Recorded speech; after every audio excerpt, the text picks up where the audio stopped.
Today we're going to be reading Green March.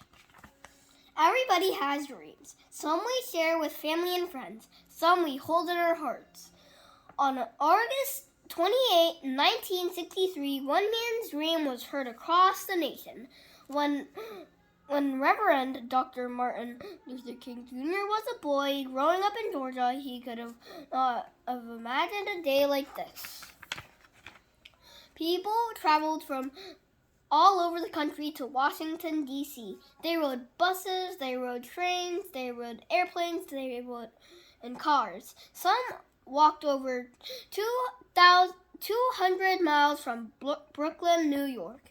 One man rode 698 miles from Chicago on skates. It took him 10 days. 10 days is a lot. Over 205,000 people gathered in the nation's capital. Singers, authors, and actors, government officials, and other famous people attended. But ordinary citizens were the real stars of the march on Washington for jobs and freedom. People packed the National Mall from the Washington Monument to the Lincoln Memorial. Young and old of every color, side by side, hand in hand. Many wore their Sunday best. They carried signs. They sang, "I woke up this morning with my mind set up freedom. We shall overcome someday." Black people fought for many years with the right to be treated with respect. In the 1950s and the 1960s, Black Americans organized and fought extra hard. Their fight was called the Civil Rights Movement. Martin and others held peaceful protests against laws that kept Black people and white people apart. They fought for the right to attend the same schools and eat in the same restaurants. They fought to use the same bathrooms and drink from the same water fountains. They fought to sit on any empty bus seat and have the same chance at a job. They fought for the right to vote.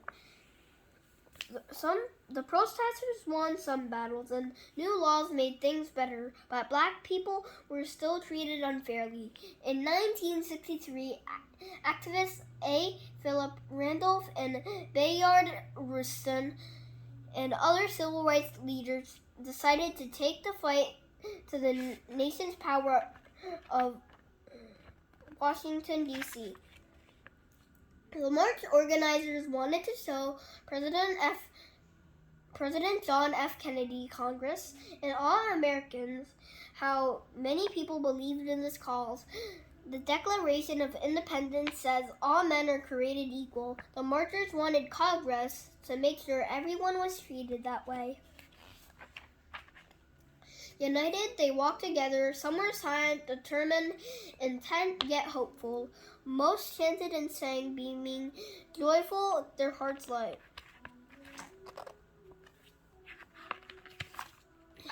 The marchers crowded the mall's reflecting pool. Some took off their shoes and socks to soothe their feet in the cool water.